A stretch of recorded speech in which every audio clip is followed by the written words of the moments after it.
अस्सलामुअलैकुम वरहमतुल्लाहि वबरकातुहू। उम्मीद है आप सब खैरियत से होंगे। पिछली क्लास में हमने कलमे की इक़साम के बारे में पढ़ा था।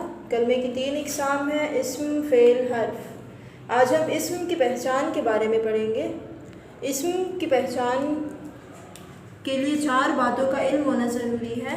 जैसे नंबर 1, इस्म का एराब या हालत। एराब ज़बर, ज़ेर, पेश को कहते हैं, यानी इस्म की आखिरी हालत। जैसे मसलन ज़ैदुन इस्म है, इस्म की आखिरी हालत ज़बर, ज़ेर या पेश के साथ होगी, जिसे हम एराबी हालत कहेंगे। अगर पेश के साथ होगी तो रफ़ई हालत, और अगर ज़बर के साथ होगी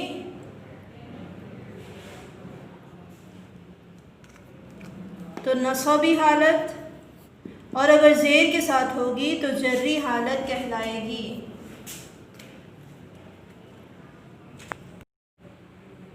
इस्म की दूसरी पहचान, इस्म का वाहिद या जमा होना। वाहिद मतलब एक, जबकि जमा बहुत सारी चीज़ों का होना। जैसे मुस्लिमुन एक मुसलमान, ये वाहिद है।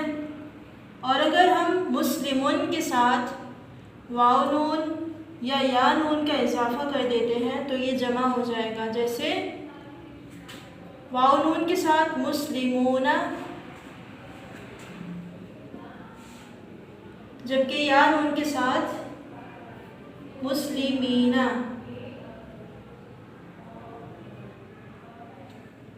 नंबर 3, इस्म का मारफा या नकिरा होना। अरबी में मारफा आम चीज़ को, जबकि नकिरा ख़ास चीज़ को कहते हैं।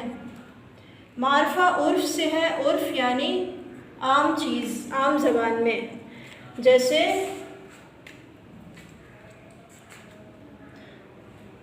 मुअमिनुन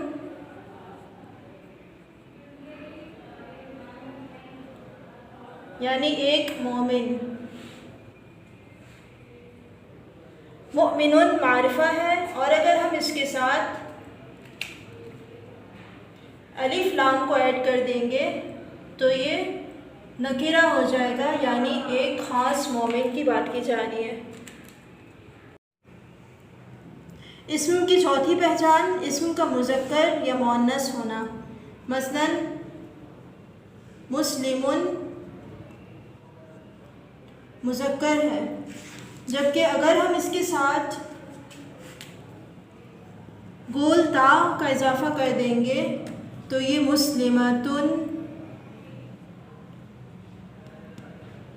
मुअन्नस हो जाएगा। इसी तरह मुअमिनुन गोल ता के इजाफे के साथ ये मुअमिनतुन मुअन्नस बन जाएगा।